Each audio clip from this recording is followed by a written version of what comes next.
The founder of HubSpot, a $30 billion company that was initially built on SEO, just went on one of the biggest startup podcasts in the world and declared that SEO is dead. His exact words were organic traffic is down 20 to 40% depending on your industry. This clip is going viral. Every marketer I know is panicking. Clients are forwarding this interview to me asking if they should stop investing in SEO. So I pulled the data.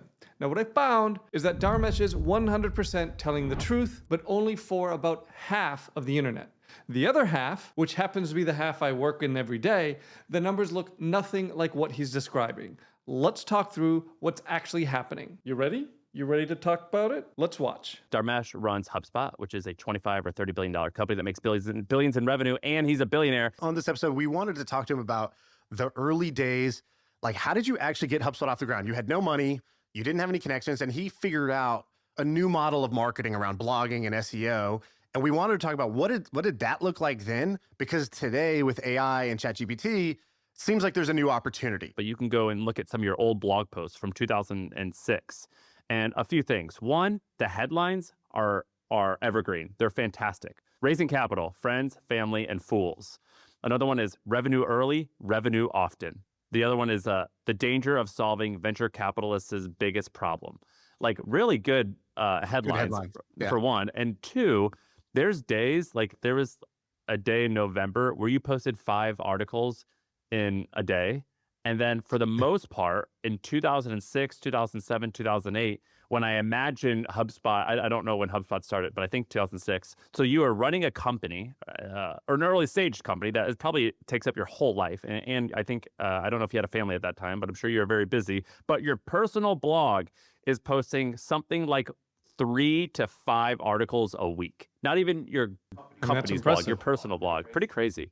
Reps work, my friend. That's the one thing. And this is, and we've talked about this in terms of as you pick an idea to work on, as an entrepreneur, whatever it happens to be, one of the most important kind of filters and criteria should be, is this something that I at least enjoy enough that I will be able to put the reps in? Because if you can't make yourself do something you hate for that long, for that many times over an extended number of years, it's just not going to work. So pick a market you like, pick a category you like, pick a kind of business that you like. It's like if you like e-commerce, if you like selling, whatever it is, then do that, right? Just because something else has higher margins or, Susie down the road was able to create $1 billion outcome or whatever, it just won't matter, because if you just give up along the way, it's like, do not pass go, do not collect $200. This reminds me of something I heard from Alex Hormozy once, where he was talking with someone suggesting very similar, do the reps, put the time in, post the content on social media.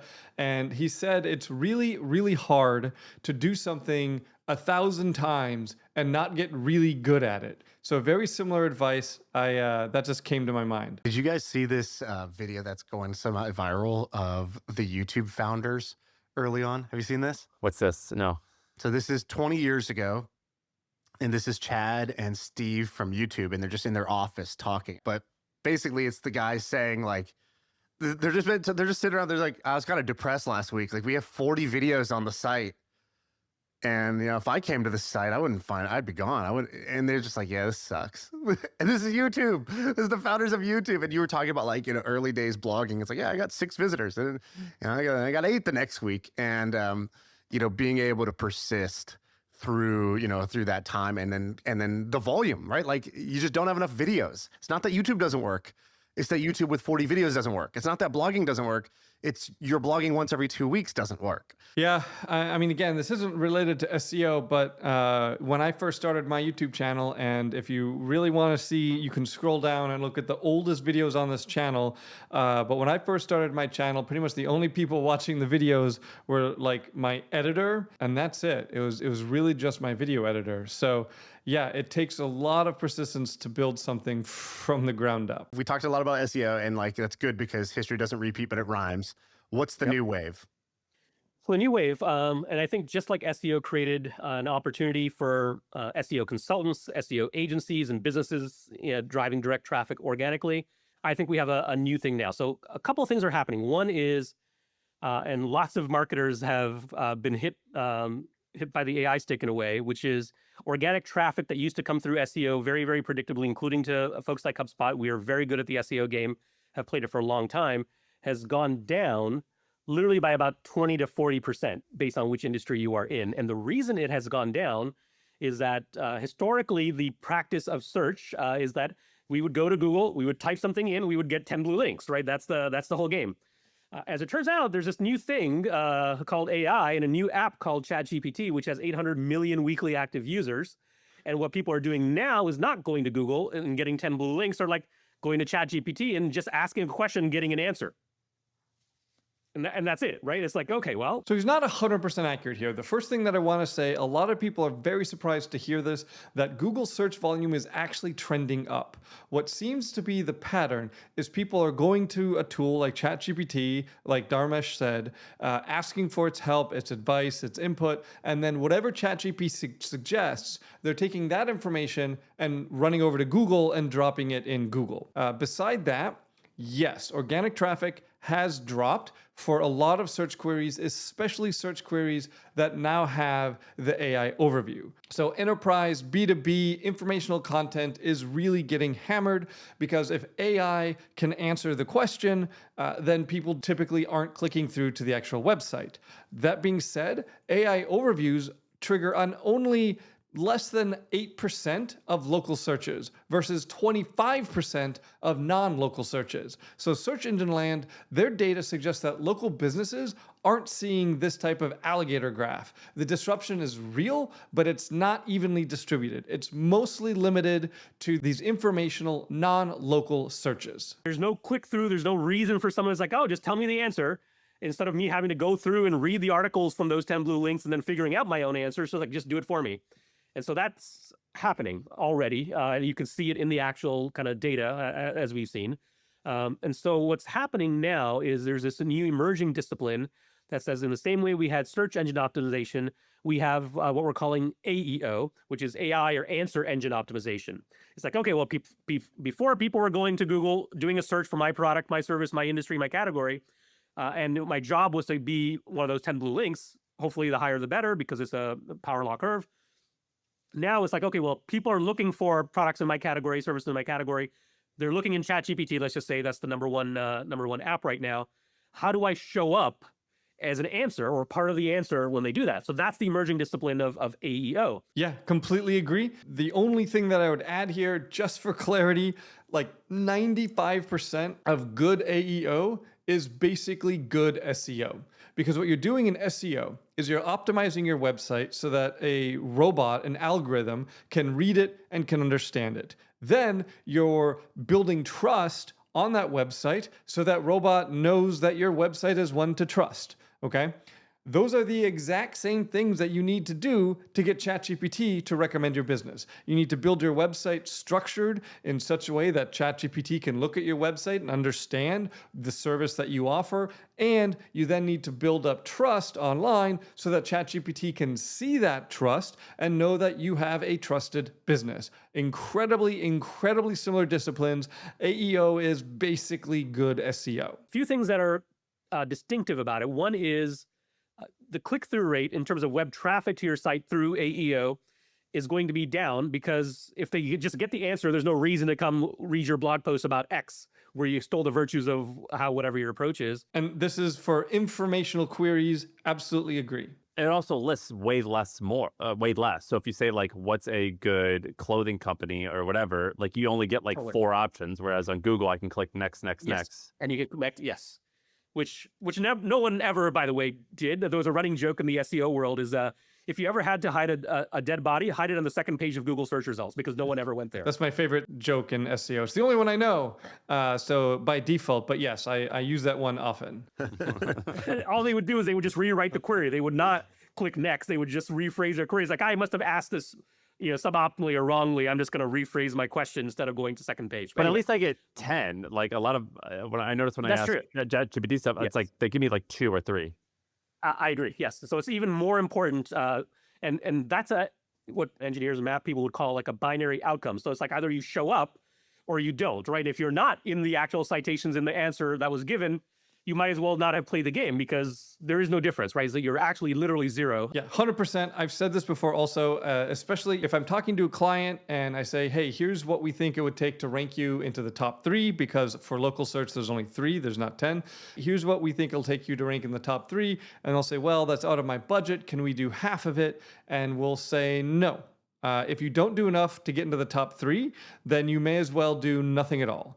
Going from being ranked 20th to being ranked 5th will give you essentially 0 additional traffic. You don't get more traffic until you get into the top 3. So if you're not going to play the game enough to win, to be on the top, you would be better off saving your money and not playing the game at all. Absolutely. So then the question is, how different is it? What should people be doing? What should we be doing now in order to start getting that? And so the number one thing is that, so when Google crawls your website, back in the old Google days, they have a Google crawler and it crawls websites and you can kind of control that. And there were things you do to make it easier for the Google crawler to crawl, make your site faster, make it more structured, all those things. All of those things still actually apply. The difference now is it's called OAI Search Bot is the name of the bot. That's doing the search thing. There's another one called GPTBot that does for the model training and things like that. So those are 2 different ones. So number one, on the off chance that you're blocking unknown crawler bots, which some companies do, it's like, oh, I only want Bing and Google, whatever, to crawl. I don't want random people just crawling my website because it costs me resources or whatever. Even if you're doing that, if you're blocking it, explicitly go in and turn on the ability for OAI Search Bot and GPTBot to crawl your website. Because if you don't get indexed, then you're not even in the game, let alone, you have no chance of winning because you can't be in the results. Okay, so don't block GPTBot is essentially the same quality advice as don't add a no index tag and call it SEO. This is table stakes, right? You can't do anything unless you've done that first. This isn't SEO strategy. This is just let the tool that you're trying to optimize for see your website. So if this is news to you, if you just heard that and thought, wow, that's a great piece of advice, let me go check that, then unfortunately you're already behind. That is very, very basic stuff. Okay, so that's thing 1 for sure. Yeah. No one. Thing 2 is that, and this was nice of them, is that they do report. When you look at your Google Analytics or HubSpot web traffic, whatever analytics tool you use, it now self-reports when something comes from one of those bots, from the AI. So it's a UTM source parameter for those of us that do analytics. It's like, so now and HubSpot has this in the product now. So we will tell you what percentage of your traffic, just like we used to tell you, here's how much you're getting from paid. I think he has a Patek Philippe Aquanaut on. That's a nice watch. From AI referrals, broadly defined. So take a look at what traffic you're getting now. So as you do things, you'll know whether you're not better or worse. I also kind of like that his watch band matches his chair. Just a very random thing. It's cool. It's sort of like anything else, you have to sort of measure it in order to improve it. So start looking at that traffic, see wherever the baseline is today, and start tracking it. Number 3. All right, so as number 2, use Google Analytics to see how much traffic is actually coming from those AIs. 100%. This is how we do it at my agency. Probably every week, more often than that even, I get people reaching out to me asking me to test their AI rank tracking tool. Every single one of these that I've tested so far has been garbage. The problem is the prompts are so nuanced and so specific that if you track for one specific prompt and try to optimize for that, there's 1,000, tens of thousands of other prompts that you aren't tracking, that you aren't looking at. So rank tracking for AI is exceptionally difficult because the AI is so good at understanding exactly what you want and what you need and what you ask for that the prompt that is given to ChatGPT, it's not like keyword tracking or something like that on Google, right? Nobody goes to ChatGPT and types plumber Atlanta, even if they're looking for a plumber. If somebody's looking for a plumber and they're in ChatGPT, they're going to put in very specifically what service they need, when they need it, where they're located. And then the AI is going to read all of the attributes from the reviews that have been left across the internet, on their website, all of these different things to try to match up which company is specifically good at this specific service. Incredibly hard to rank track that. So instead, we track the traffic we're getting, we work to optimize that, and keep driving it up by optimizing for ChatGPT, for sourcing additional mentions, for building additional trust. A tactical tip: reframe your content, either rewrite it or put new content out there that is closer to a structured question answer form. Right. So this is less about the kind of prose and narrative writing and hooks and things like that, because you're not trying to hook a human like you were back when you were writing blog posts, because that's when humans were reading it. They were like clicking on the link. So you need a great page title that would actually get the click. Then you needed an actual really good content to kind of get to the lead conversion, right? Those are things you did, and you were solving effectively for humans. And Google was just a proxy for the humans, but effectively you were solving for the humans. Now you're solving for that AI crawler. So he's accurate here. We know that Google prioritizes something that's called goal completion, meaning if someone types something into Google, Google is going to give it results that it thinks will meet the goal of its user. And it's doing that based on engagement metrics. The most common example we see is something where if you're in the 7th position, somebody clicks on your website, spends 3 seconds there, hits back, clicks on another website, spends 5 minutes there and closes the window. That's really bad for your website ranking for that query. So yes, you were writing for Google, but you're writing for Google in such a way that Google was optimizing for how humans consumed content on the internet. The AI crawler is trying to get to a good answer to a question that the user is asking.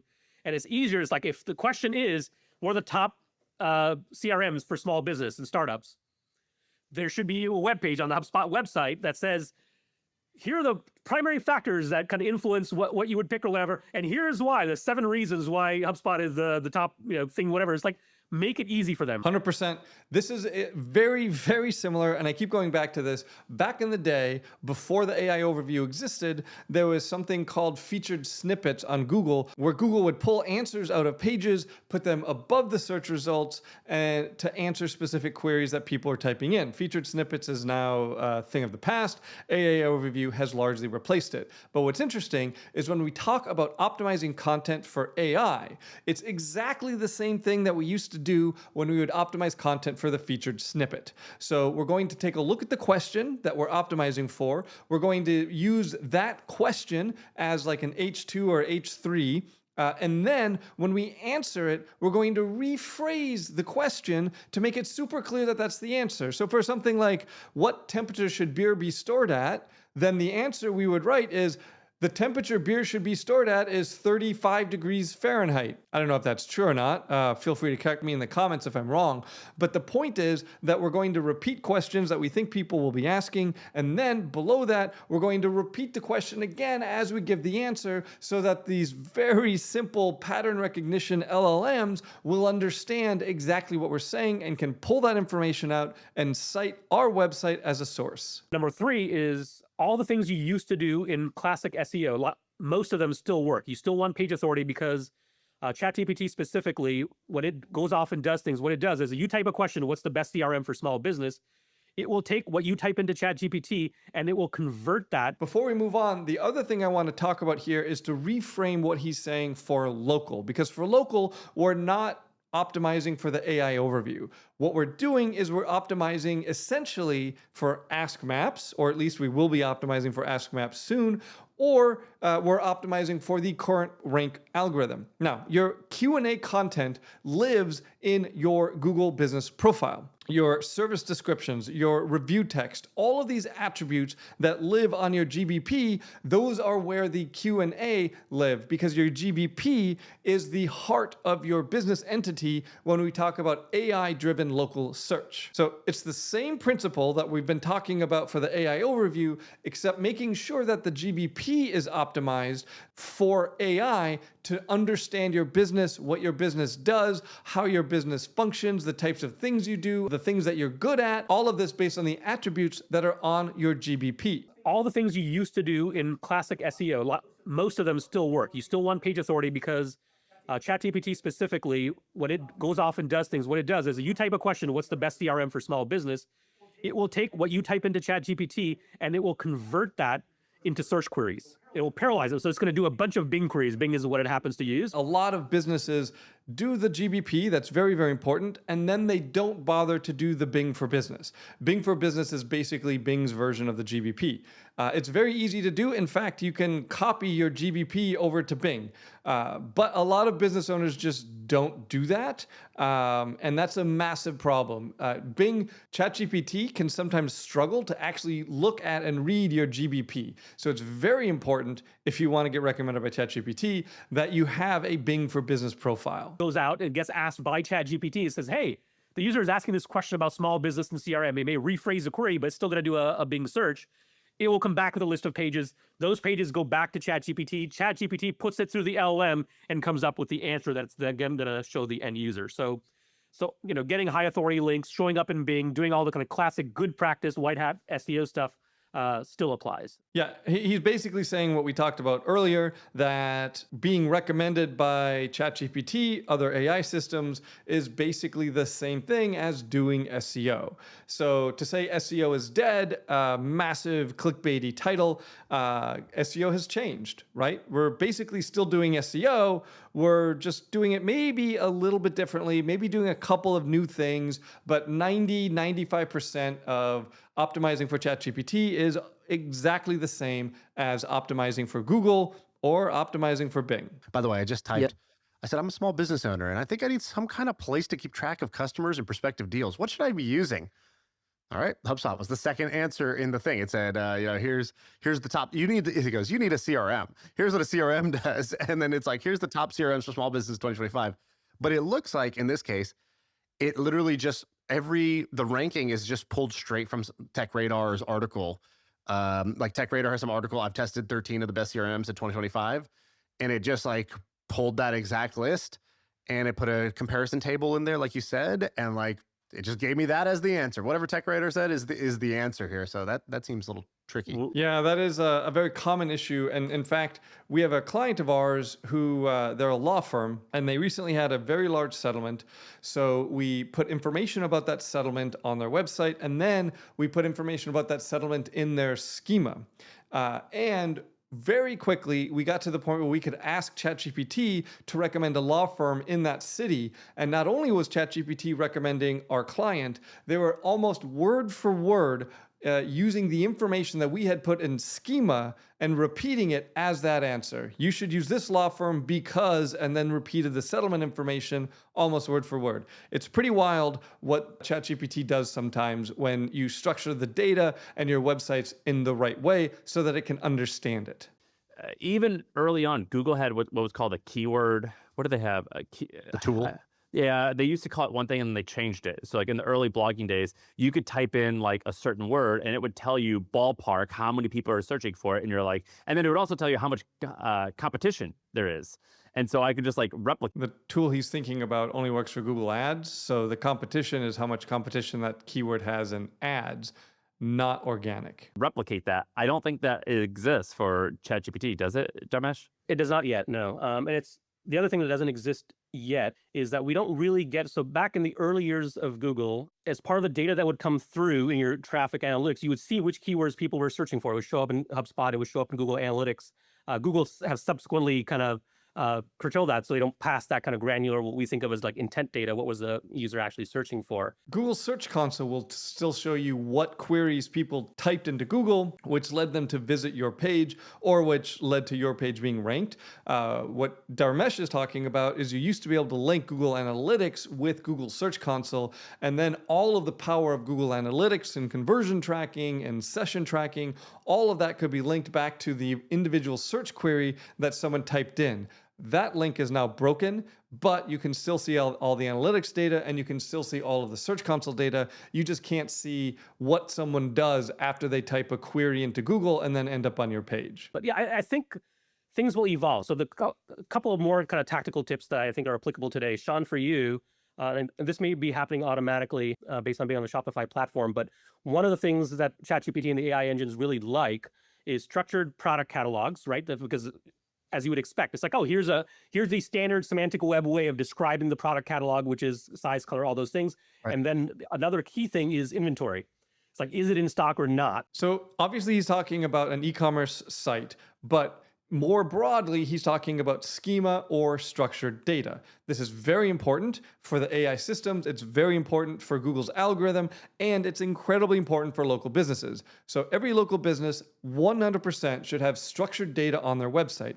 It tells Google and the AI systems what your business is, who you are, what you do, how many reviews you have, what services you offer, what categories your business is, what your address is, where you're located, all the necessary information about you as a business. A lot of it is repeating information from your Google business profile, but that's incredibly important to make sure that those systems understand that this website is in fact the correct website linked to that business over there and that Google business profile. So make sure that you have this structured data. It's incredibly important for local SEO as well as non-local SEO. If you don't know what it is, the easiest way that I found to think about it is labels on moving boxes, right? If you were moving, you don't need to label all the boxes. But when you got to your new house or new apartment, you then have to open every single box and go through everything to figure out what it is. Whereas schema, structured data, that's the label on the box. You know exactly what it is without having to open it and look at it. So I do want to address something here when he's talking about SEO being dead, right? So we do know, similar to how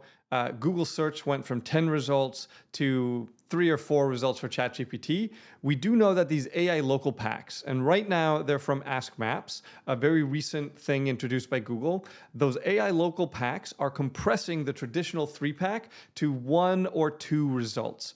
Data from Sterling Sky shows that call volume per business can trend down even when rank is stable, but total local demand isn't shrinking. The total pool is basically the same size. That pool is just being funneled through fewer and fewer winners, which means that ranking above number 3 matters now more than ever, not less. And the better your review attributes, the more diverse your review profile, and the better your attributes on your website and your GBP, the more likely you are to get the very esoteric question about which plumber can be best at replacing a lead main drain line in the suburbs of Boston with 1 day's notice. So the important thing here, SEO for local is not dead. The podium is getting smaller, so this makes winning one of those top spots even more valuable. Dharmesh is right that informational content and enterprise B2B is dropping in search. He's wrong about local service businesses. Of course, that's not what he was talking about. But if you have a GBP and you have a service area, you're going to be structurally protected from this zero-click problem, but only if you actually do the work of winning. Now, if you want the breakdown of why local is structurally protected, including a conversation where a Fortune 500 marketing CEO makes the case that the internet itself is 3 years away from collapse, and why local is the one thing that survives it, I have a full breakdown of that one linked on top. Watch it next.